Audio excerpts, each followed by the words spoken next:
ସ୍ୱାଗତମ୍। ଆଜି ଆମେ ଟିକେ ତ୍ରିପୁରା କଥା ଆଲୋଚନା କରିବା। ନମସ୍କାର।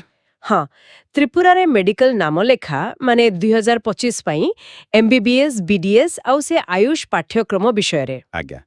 ଆମ ପାଖରେ କିଛି ତଥ୍ୟ ଅଛି, ଯେମିତି ସରକାରୀ ନୋଟିସ୍, ଖବରକାଗଜ ଆଉ କିଛି ଏକ୍ସପର୍ଟଙ୍କ କଥା। ଆମେ ଚାହୁଁଛୁ ପିଲାମାନଙ୍କୁ ଗୋଟେ ସ୍ପଷ୍ଟ ଧାରଣା ଦେବାକୁ। ହଁ, ଏକଦମ ଠିକ୍। ମାନେ କୋଉ କଲେଜ ଅଛି, କେମିତି ଆଡମିସନ ହେବ, ଖର୍ଚ୍ଚପତ୍ର କେତେ, କୋଉ କଥା ସବୁ ମନେ ରଖିବା ଦରକାର, ସେସବୁ ଟିକେ ସରଳ ଭାଷାରେ ବୁଝେଇବା। ବହୁତ ଭଲ। ତାହେଲେ ଆରମ୍ଭ କରିବା, କଲେଜ ଆଉ ସିଟ୍ କେତେ ଅଛି ସେଠୁ। ସରକାରୀ MBBS ପାଇଁ ମୁଖ୍ୟ କଲେଜ କୋଉଟା? ଦେଖନ୍ତୁ, ମେନ୍ ହେଲା ଆଗ୍ରାତାଲା ଗଭର୍ଣ୍ଣମେଣ୍ଟ ମେଡିକାଲ କଲେଜ, AGMC ଯାହାକୁ କହନ୍ତି। ସେଠି 125ଟା ସିଟ୍ ଅଛି। ଆଚ୍ଛା, 125ଟା। ହଁ, ଆଉ ଗୋଟେ କଥା, ରିମ୍ସ ଇମ୍ଫାଲରେ ବି ତ୍ରିପୁରା ପିଲାଙ୍କ ପାଇଁ 13ଟା ସିଟ୍ ଅଛି। ଓହୋ, ବୁଝିଲି। ଆଉ ବେସରକାରୀ ମାନେ ପ୍ରାଇଭେଟ କଲେଜ, ସେଠି କେମିତି ସୁବିଧା? ପ୍ରାଇଭେଟରେ ଦେଖିଲା ଦୁଇଟା ଅଛି। ଗୋଟେ ହେଲା ତ୍ରିପୁରା ମେଡିକାଲ କଲେଜ TMC, ସେଠି 100ଟା ସିଟ୍। 100? ହଁ, ସେଥିରୁ ପୁଣି 80ଟା ରାଜ୍ୟ କୋଟା ପାଇଁ। ଆଉ ଗୋଟେ ନୂଆ ହୋଇଛି Tripura Santiniketan medical college TSMC, ସେଠି 150ଟା ସିଟ୍। ଆଚ୍ଛା, 150। ହଁ, ସେଥିରେ ରାଜ୍ୟ କୋଟା, ମ୍ୟାନେଜମେଣ୍ଟ, NRI ସବୁ ମିଶିକି ଅଛି। ଠିକ୍ ଅଛି। ଏ ତ ଗଲା MBBS କଥା। ହୁଁ, BDS ପାଇଁ ସରକାରୀ ବ୍ୟବସ୍ଥା କ'ଣ ଅଛି? BDS ପାଇଁ ବି আগরতলাରେ ଗୋଟେ ସରକାରୀ ଡେଣ୍ଟାଲ କଲେଜ ଅଛି। ସେଠି ମୋଟ 50ଟା ସିଟ୍। 50ଟା? ହଁ, ସେଥିରୁ 43ଟା ରାଜ୍ୟ ପିଲାଙ୍କ ପାଇଁ ଆଉ 7ଟା ହେଲା ଅଲ୍ ଇଣ୍ଡିଆ କୋଟା AIQ। ଆଚ୍ଛା। ଆଉ ସେ RIMS ଇମ୍ଫାଲରେ ବି ତ୍ରିପୁରା ପାଇଁ 7ଟା BDS ସିଟ୍ ରଖାଯାଇଛି। ବୁଝିଲେ। ଏବେ ଆସିବା ଆୟୁଷ ପାଠ୍ୟକ୍ରମକୁ। ଅନେକ ପିଲା ଏଥିରେ ବି ଆଗ୍ରହୀ ଥାନ୍ତି। ହଁ, ନିଶ୍ଚୟ। ତେବେ ଦେଖନ୍ତୁ, ରାଜ୍ୟ କୋଟାରେ BHMS ପାଇଁ ମାତ୍ର 4ଟା ସିଟ୍, BASLP ପାଇଁ ଗୋଟିଏ ଆଉ BAMS ପାଇଁ ବି ଗୋଟିଏ। ମାତ୍ର ଗୋଟିଏ BAMS ସିଟ୍? ହଁ, କିନ୍ତୁ ଏଠି ଗୋଟେ ବଡ଼ କଥା ମନେ ରଖିବାକୁ ହେବ। ତ୍ରିପୁରାରେ ଗୋଟିଏ ବି ସରକାରୀ BAMS କଲେଜ ନାହିଁ। ଓହୋ, ତାହେଲେ? ତାହେଲେ କ'ଣ, ଯେଉଁ ପିଲାମାନେ କମ୍ ଖର୍ଚ୍ଚରେ ସରକାରୀ କଲେଜରେ BMS ପଢ଼ିବାକୁ ଚାହିଁବେ, ସେମାନଙ୍କୁ ବାଧ୍ୟ ହୋଇ ପାଖ ରାଜ୍ୟ ଯେମିତି ପଶ୍ଚିମବଙ୍ଗ କିମ୍ବା ଆସାମ ଦେଖିବାକୁ ପଡ଼ିବ।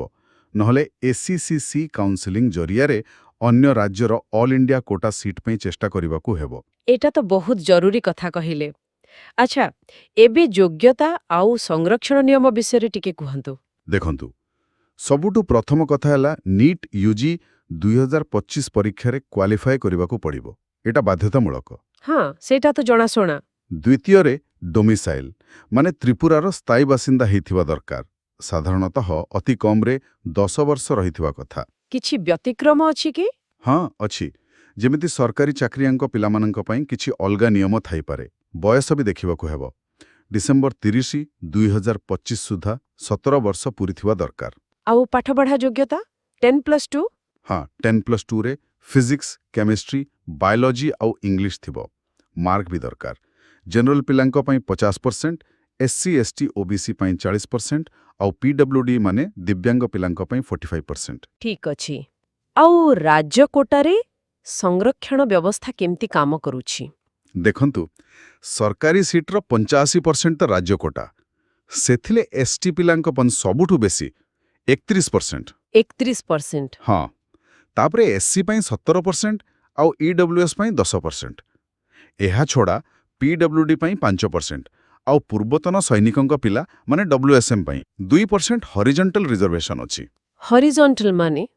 ମାନେ ଏହି 5% ବା 2% ସିଟ୍ ସବୁ କାଟେଗୋରୀ ଭିତରେ ଦିଆଯିବ, ଯେମିତି SC, ST, ଜେନେରାଲ ସବୁଥିରୁ। ଆଉ ଗୋଟେ କଥା, OBC, NCL ପିଲାଙ୍କୁ ଜେନେରାଲ କାଟେଗୋରୀରେ ହିଁ ଗଣାଯାଏ। ଆଚ୍ଛା, ଏଇଟା ଗୁରୁତ୍ୱପୂର୍ଣ୍ଣ। ହଉ, ଏବେ ଆସିବା କାଉନ୍ସିଲିଂ ପ୍ରକ୍ରିୟାକୁ। ଏଇଟା ଟିକେ ଜଟିଳ ଲାଗେ। କେମିତି ହୁଏ ଏଠି? ଏଟା କରନ୍ତି ଡାଇରେକ୍ଟୋରେଟ୍ ଅଫ୍ ମେଡିକାଲ ଏଜୁକେସନ୍ ମାନେ DME ତ୍ରିପୁରା କିମ୍ବା Tripura medical counselling committee TRMCC। ତାଙ୍କ ୱେବସାଇଟ୍ ହେଲା trmcc.admissions.nic.in। ଏବେ କ'ଣ ଚାଲିଛି ସେଠି? ଯାହା ଖବର ଅଛି, ଜୁଲାଇ ଶେଷ ଆଉ ଅଗଷ୍ଟ ଆରମ୍ଭରେ ରେଜିଷ୍ଟ୍ରେସନ୍ ଆଉ ଚଏସ୍ ଫିଲିଂ ଚାଲିଛି। ଅଗଷ୍ଟ 6 ବେଳକୁ ସିଟ୍ ଆଲଟମେଣ୍ଟ ହେବାର ଅଛି। ମଝିରେ ରେଜିଷ୍ଟ୍ରେସନ୍ ଫି ଦେବାରେ କିଛି ଅସୁବିଧା ହେଇଥିଲା ବୋଧେ, କିନ୍ତୁ ପ୍ରକ୍ରିୟା ଚାଲୁ ରହିଛି। ପୁରା ପ୍ରୋସେସଟା କେମିତି, ମାନେ ଷ୍ଟେପ୍ ବାଇ ଷ୍ଟେପ୍? ଦେଖନ୍ତୁ, ପ୍ରଥମେ ଅନଲାଇନ୍ ରେଜିଷ୍ଟ୍ରେସନ୍, ତାପରେ ଫ୍ରି ଦେବେ, ଡକୁମେଣ୍ଟସ୍ ଅପଲୋଡ୍ କରିବେ, ତାପରେ ମେରିଟ୍ ଲିଷ୍ଟ ବାହାରିବ। ତାପରେ ଚଏସ୍ ଫିଲିଂ ଆଉ ଲକିଂ, ତାପରେ ସିଟ୍ ଆଲଟ୍ ହେବ। ଶେଷରେ ଯୋଉ କଲେଜ ମିଳିଲା ସେଠିକି ଯାଇ ରିପୋର୍ଟିଂ ଆଉ ଆଡମିସନ କରିବେ। ଏଥିରେ କେତେ ରାଉଣ୍ଡ ହୁଏ? ମୁଖ୍ୟତଃ 4ଟା। ରାଉଣ୍ଡ 1 ଯୋଉଠୁ ଆପଣ ଚାହିଁଲେ ବିନା ପେନାଲ୍ଟିରେ ବାହାରି ପାରିବେ, ମାନେ ଫ୍ରି ଏକ୍ଜିଟ୍। ତାପରେ ରାଉଣ୍ଡ 2 ଏଥିରେ ସିଟ୍ ଅପଗ୍ରେଡ୍ ହେଇପାରେ ଆଉ ଏଠି ସିକ୍ୟୁରିଟି ଡିପୋଜିଟ୍ ଦରକାର ପଡ଼େ। ଆଚ୍ଛା, ତାପରେ ମପଅପ୍ ରାଉଣ୍ଡ, ଏଥିରେ ନୂଆ ପିଲା ବି ରେଜିଷ୍ଟର କରିପାରିବେ। ଆଉ ଶେଷରେ ଷ୍ଟ୍ରେ ଭ୍ୟାକେନ୍ସି ରାଉଣ୍ଡ, ଏଥିରେ କିନ୍ତୁ ନୂଆ ରେଜିଷ୍ଟ୍ରେସନ ହୁଏନି। ଫି କେତେ ଲାଗେ? ରେଜିଷ୍ଟ୍ରେସନ ଆଉ ସିକ୍ୟୁରିଟି ଡିପୋଜିଟ୍? ରେଜିଷ୍ଟ୍ରେସନ ଫି ତ ଫେରସ୍ତ ହୁଏନି। ତ୍ରିପୁରା ପିଲାଙ୍କ ପାଇଁ UROBC ହେଲେ 2500 ରୂପେ ଆଉ ସଂରକ୍ଷିତ ବର୍ଗ ପାଇଁ 1800 ରୂପେ। ଆଉ ସିକ୍ୟୁରିଟି ଡିପୋଜିଟ୍ ଫେରସ୍ତ ହୁଏ, କିନ୍ତୁ ରାଉଣ୍ଡ 2ରୁ ଲାଗେ। ସରକାରୀ କଲେଜ ପାଇଁ UROBCଙ୍କୁ 10,000 ରୂପା, ସଂରକ୍ଷିତଙ୍କୁ 5,000। କିନ୍ତୁ ଯଦି ପ୍ରାଇଭେଟ୍ କଲେଜ ପାଇଁ ଆପ୍ଲାଏ କରୁଛନ୍ତି ତାହେଲେ ସମସ୍ତଙ୍କ ପାଇଁ 1 ଲକ୍ଷ। 1 ଲକ୍ଷ? ଆଚ୍ଛା, ଏବେ ଆସିବା ସବୁଠୁ ଗୁରୁତ୍ୱପୂର୍ଣ୍ଣ କଥାକୁ, ଖର୍ଚ୍ଚ। ସରକାରୀ ଆଉ ବେସରକାରୀ କଲେଜ ଫି ଭିତରେ କେତେ ଫରକ? ବହୁତ ବେଶୀ ଫରକ। AMC ପରି ସରକାରୀ କଲେଜରେ ବର୍ଷକର ଟ୍ୟୁସନ ଫି ପ୍ରାୟ 15,000ରୁ 20,000 ଭିତରେ ରହିବ। ଅନ୍ୟ ଖର୍ଚ୍ଚ ଅଲଗା। ହଁ, ସେଇଟା ତ ଠିକ୍ ଅଛି। କିନ୍ତୁ ବେସରକାରୀ କଲେଜ କଥା ଦେଖନ୍ତୁ।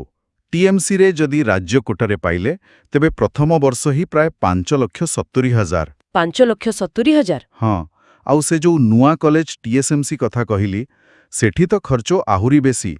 ପୁରା କୋର୍ସ ପାଇଁ ପାଖାପାଖି 90 ଲକ୍ଷ ଲାଗିଯାଇପାରେ। ବାପ୍ରେ, 90 ଲକ୍ଷ? ଏତେ ଟଙ୍କା? ପ୍ରଥମ ବର୍ଷରେ କେତେ? ପ୍ରଥମ ବର୍ଷରେ ହିଁ 20 ଲକ୍ଷରୁ ଅଧିକ ଦେବାକୁ ପଡ଼ିପାରେ।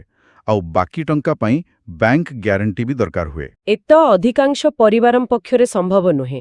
ନିଶ୍ଚୟ ସେଥିପାଇଁ ସରକାରୀ ସିଟ୍ର ଏତେ ଚାହିଦା। ଆଚ୍ଛା, ତ୍ରିପୁରା ବାହାରେ ଯଦି କେହି BA MS କରିବେ, ସେଠି କେତେ ଖର୍ଚ୍ଚ ହବ? ଗୋଟେ ଆନୁମାନିକ ହିସାବ କଲେ ସରକାରୀ କଲେଜରେ ବର୍ଷକୁ 25ରୁ 50,000 ଆଉ ବେସରକାରୀରେ ବର୍ଷକୁ 1 ଲକ୍ଷରୁ 5 ଲକ୍ଷ ଭିତରେ ରହିପାରେ। ବୁଝିଲି। ଆଉ ଗୋଟେ ଶେଷ କଥା, ବଣ୍ଡ ପଲିସି। ଏଇଟା ବି ପିଲାମାନେ ବହୁତ ଚିନ୍ତା କରନ୍ତି। ହଁ, ଏଇଟା ଜାଣିବା ଦରକାର। ସରକାରୀ କଲେଜରୁ ଯଦି MBBS କିମ୍ବା BDS କରୁଛନ୍ତି ତାହେଲେ ପାଠ ସରିଲା ପରେ 5 ବର୍ଷ ତ୍ରିପୁରା ସରକାରଙ୍କ ଅଧୀନରେ ଚାକିରି କରିବା ବାଧ୍ୟତାମୂଳକ। 5 ବର୍ଷ? ଯଦି କେହି ନ କରେ?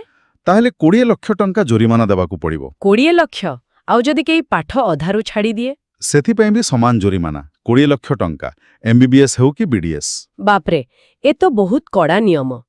ତାହେଲେ ଆଜିର ଆଲୋଚନାରୁ ଏକଦମ ସ୍ପଷ୍ଟ ଯେ ତ୍ରିପୁରାରେ ମେଡିକାଲ ପଢ଼ିବା ପାଇଁ ସୁଯୋଗ ଅଛି, କିନ୍ତୁ କିଛି ଜିନିଷ ଭଲ ଭାବେ ଭାବିବାକୁ ପଡ଼ିବ।